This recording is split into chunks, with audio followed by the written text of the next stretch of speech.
привіт! З вами Ігор. Сьогодні буду пояснювати електричну схему на малюнку. Просили мене це вже давно зробити. До речі, кого які відео цікавлять про тепловий насос чи про сонячну електростанцію без інвертора ЕКБ, про вітрогенератор, про сонячний колектор, все це альтернатива є в мене в опису під відео, там посилання на плейлисти, все є. І в кінці відео теж. То питайте, замовляйте, якщо цих відео ще в мене немає на каналі, відразу передивіться мій канал, там може вже вони є, то можете писати в коментарях, замовляти якісь відео, вам видніше, що вам не зрозуміло, я буду ці відео ставити на чергу і по мірі, так сказати, поступлення заявок, то буду вже викладати ці відео на своєму каналі, що вам не зрозуміло. Так що не стісняйтесь, пишіть. Буде все це. Я їх записую, щоб не забути, всі заявки, на які там відео, що кого цікавить. І потім з часом їх буду викладати. Хто перший раз зайшов на мій канал, то підписуйтесь, дивіться там в плейлистах, все є, всі мої відео по всій альтернативі. І так. Сьогодні у нас оця електрична схема. Ну, взагалі-то електрична схема в мене дуже проста. Дуже проста, я її не пишаюся. Наоборот, це така схема не то, що початківця, це навіть нижче початківця, її може зібрати, мабуть, любий навіть школяр. Хоча для багатьох, мабуть, таке і краще. В ній багато недоліків різних там, але тим не менше, вона працююча, і мій тепловий насос уже з цією електричною схемою благополучно пропрацював 3 сезони. 3 опалювальних сезони пропрацював, тому тут усі в цій схемі необхідні захисти вже є. Самі необхідні захисти компресора вже і насоса вже є в цій схемі. Так що, в принципі, вона досить і непогана, з однієї сторони примітивна, тут нема ніякої електроніки, хоча багато хто може і сам проти електроніки. Я теж, наприклад, цю електроніку не дуже переварюю, бо нічого в ній не розбираюсь. Я не розумію, не розумію, що в ній там відбувається. Там оце дивишся на той контролер там, чи якусь схему. Вона якось працює. А як вона працює? Коли я бачу, наприклад, там контактор, автомат, там ще щось таке механічне, електрично-механічне, то я розумію, як воно працює, як воно замикається, як воно розмикається, бачу, що воно не працює, де його можна підремонтувати, поліпшити і все таке. А електроніка, тому я особисто проти лишньої електроніки. Так би мовити, така моя думка. Так. І так, про саму схему. Ось у нас підходить 220. Оце мережа, зверху, бачите, 220, вона підходить до 2 автоматів. У мене 2 автомата і 2 контактора. Чого по 2, а не по одному? Тому що в мене схема якби роз'єднана. На насос йде одна гілка електрична, на компресор друга. Чого? Бо мені треба, по-перше, я включаю насос, щоб він прокачав воду, там, особливо це взимку потрібно, коли у віранді дуже холодно, там він працює, все. По-друге, подивіться, по-друге, я його використовую, цей насос, влітку, без компресора, просто для накачки води. Там мені треба відро води набрати, там, чи 2, чи 3 у віранді, я собі прийшов, включив. Один автомат, наприклад, у мене на компресор оцей виключений літом, цей включений. Я собі нажав ось, там така є на контакторах, хто мав справу з контакторами, там зверху така є кнопочка, якби кнопочка. Надавлюєш, там пружинка, раз, воно замикається, все працює. Насос працює, відпускаєш, не працює. Отак от мені так набагато зручніше, коли воно розділена ця схема, бо я ж кажу, я використовую насос віддільно, окремо від компресора. І літом, і буває навіть і зимою, треба води накачати. То так мені зручніше. Прийшла у нас мережа на оцей автомат на один, вона отут пішла, ну та сама мережа, просто я тут прикрутив і тут, щоб не різати провода, там раз перевів сюди, та сама мережа і на цей автомат прийшла. Потім з цих автоматів вже пішло на контактор до насоса пішла струм, і на контактор до компресора. Ну, до насоса тут зрозуміло, як тут нічого такого нема, тут коробка, під'єднати треба проводки, там вже є і конденсатор в насосі, там і термореле, здається, в моєму насосі є. Ну, там на случай току, там, якщо не запускається, то воно його буде виключати. На компресор тут іде кондиціонерний, тут треба докупляти окремо, якщо ви будете купляти просто компресор кондиціонерний, то вам потрібно ще буде докупити конденсатор. Там на виході з компресора три клеми, два провода ви під'єднуєте фазу і нуль прямо, а третій через оцей конденсатор під'єднується. Який куди під'єднувати, це визначається мультиметром, міряється сопротивлення, як там, опір по-українськи, да. Ще одне слово вивчимо. Опір міряється мультиметром, і там, де він більший, цей опір, то там підключається, між якими двома, там підключається цей, там, де він менший, це робоча обмотка, і там підключається напряму ці два провода. Хоча я перший раз оце міряв, щось довго сидів і все одно підключив неправильно.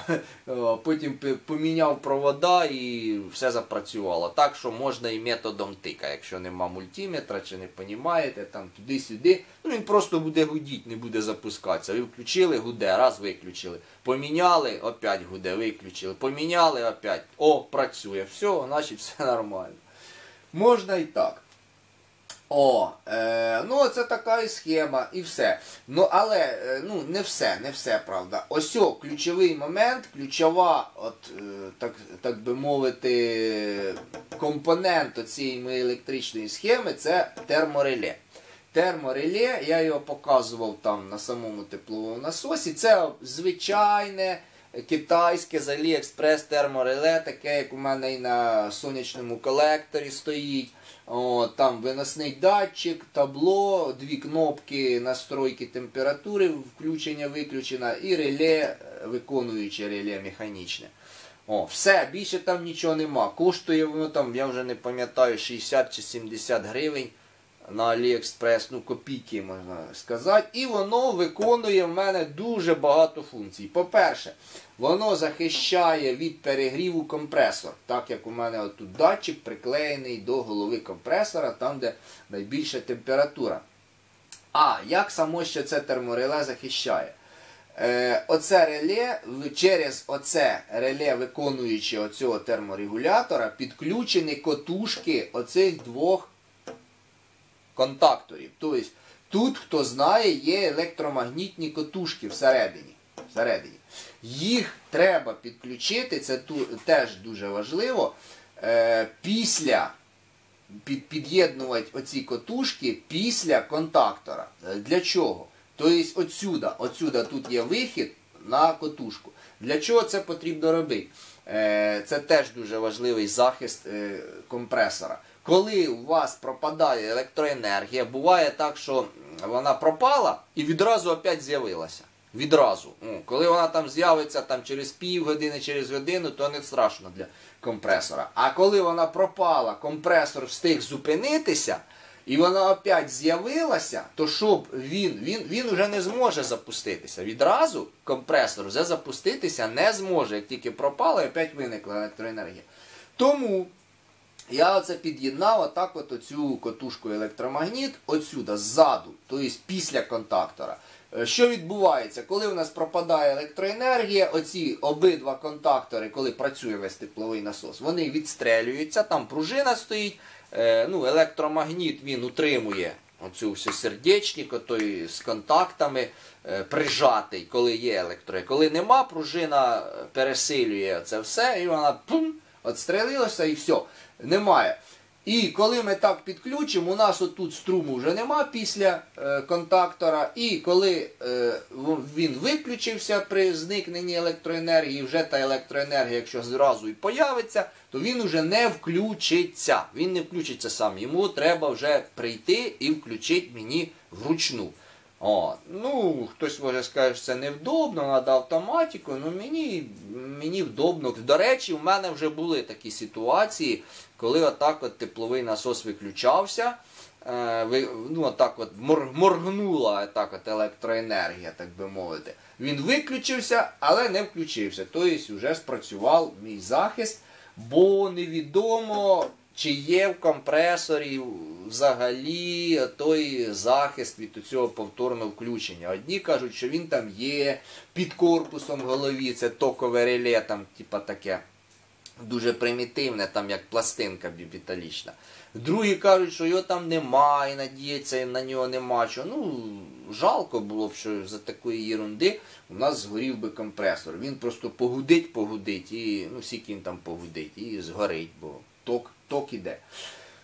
От моя схема досягає оцього першого, що перший захист, що компресор вже не включиться відразу після вимкнення електроенергії, опять її появлення. Такий простий захист. Просто котушечку включаємо після цього контактора. Він відключився, котушка теж відключилася, цепь порвалася, живлення, все, воно вже само не включиться. Другий захист – це сам терморегулятор.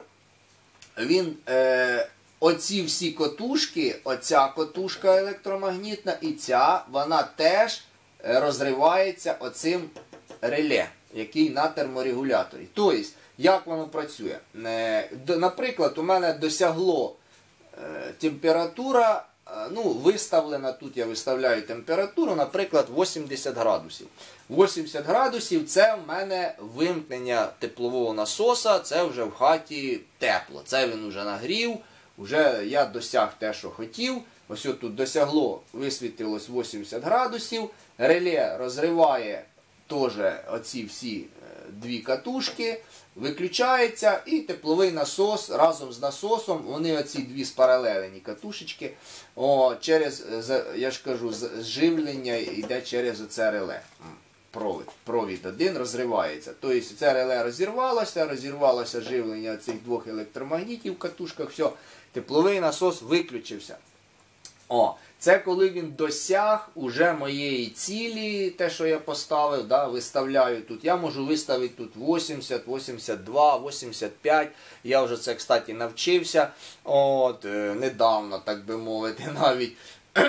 І можу регулювати оцю температуру виключення залежно від температури наружної. Якщо на дворі холодно, дуже там мороз, мінус 15, мінус 20, я можу просто тут поставити 85 і він буде маслати, може і півдня буде маслати.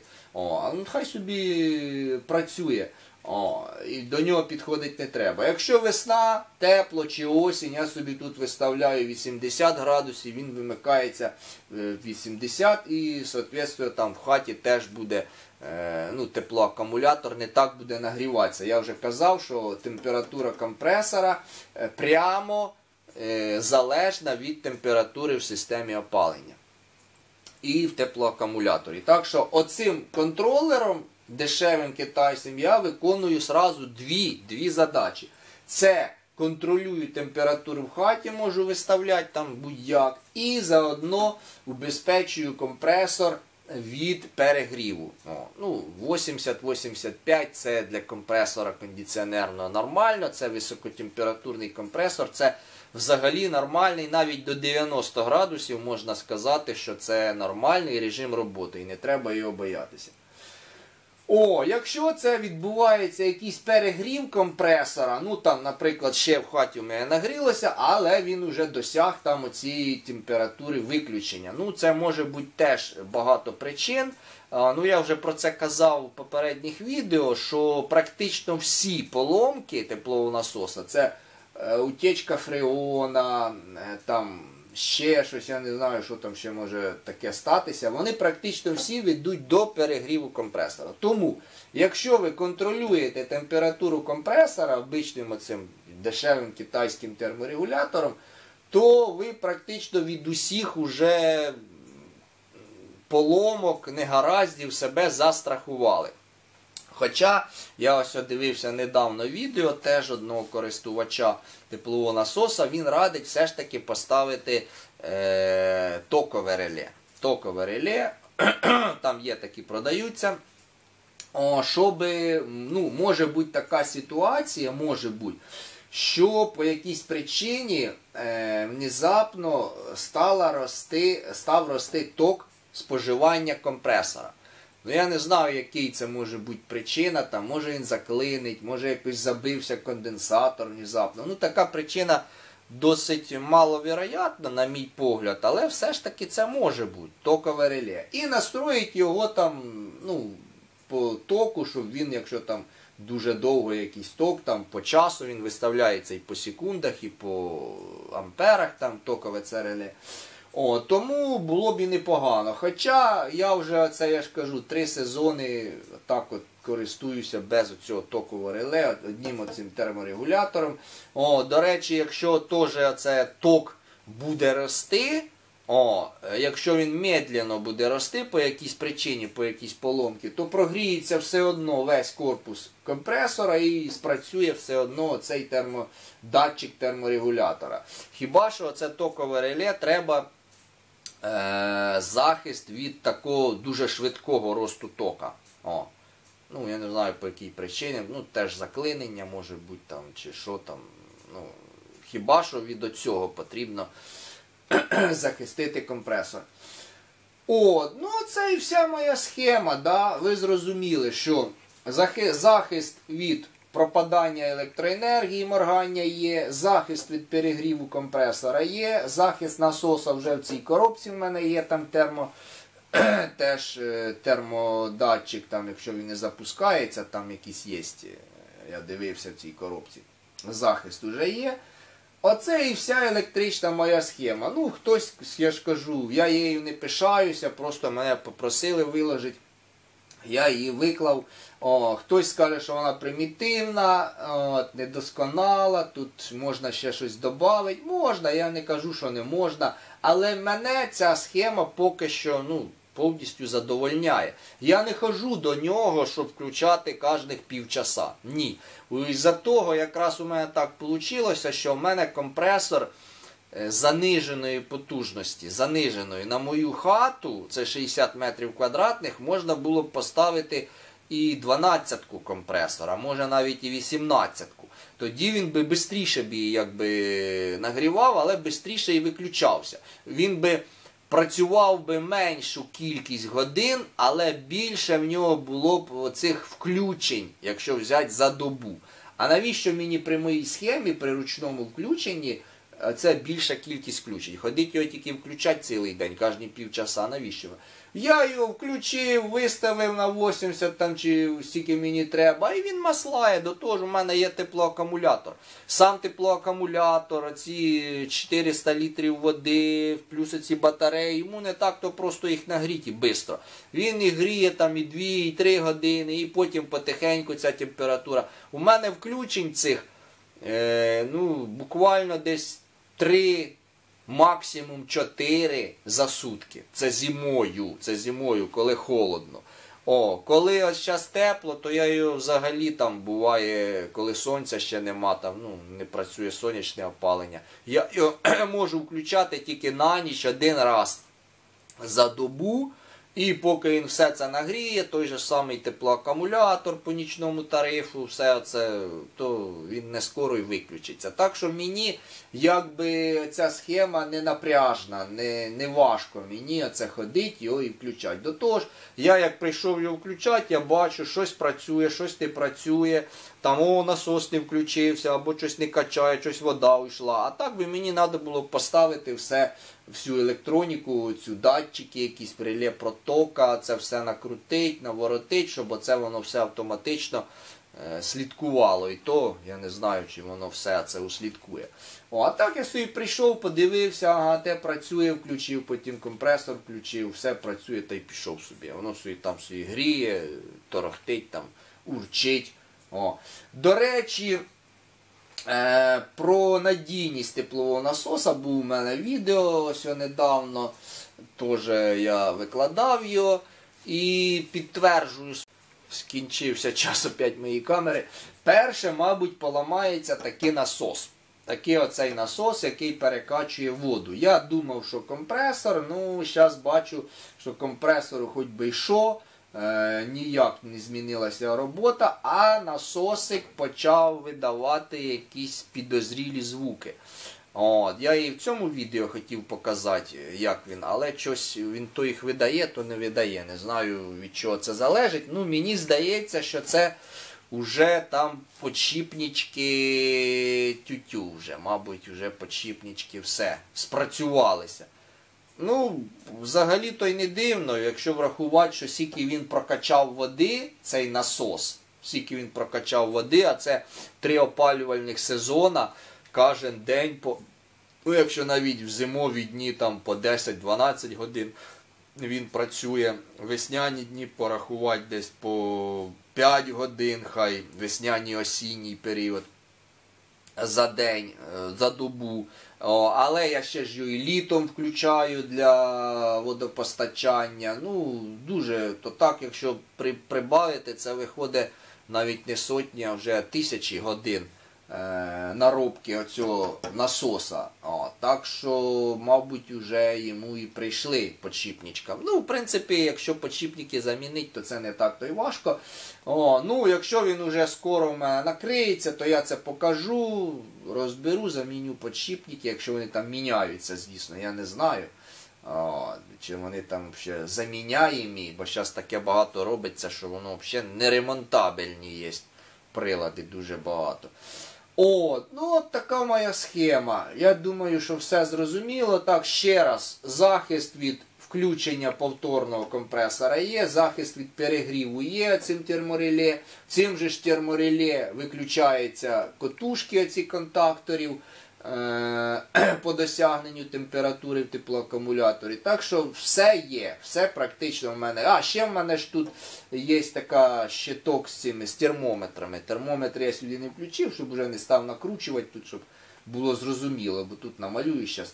Термометри теж потрібні, ну хоча б деякі, щоб і термометри, і манометри, ви відразу по них побачите, що щось з системою не гаразд. Якщо є якась утечка в системі, зразу вам відразу і манометри, і термометри покажуть збій цей. Тому я вважаю, що їх хай вони будуть, чи ще якісь там негаразди можуть бути, там, чи вода пропала, насос там працює, а води нема. Це теж вам покажуть термометри вхідної і вихідної води в мене на скважині стоїть. Ну це все, здається, що я хотів сказати. Це вся моя схема. Вона працює, вона досить, мені вона подобається, бо я ж кажу, в електроніці я не розбираюся, а електромеханіка це для мене якраз. Ну все, в когось якісь, може, ще питання залишились, то питайте, до побачення, замовляйте інші відео. До слідуючих відео.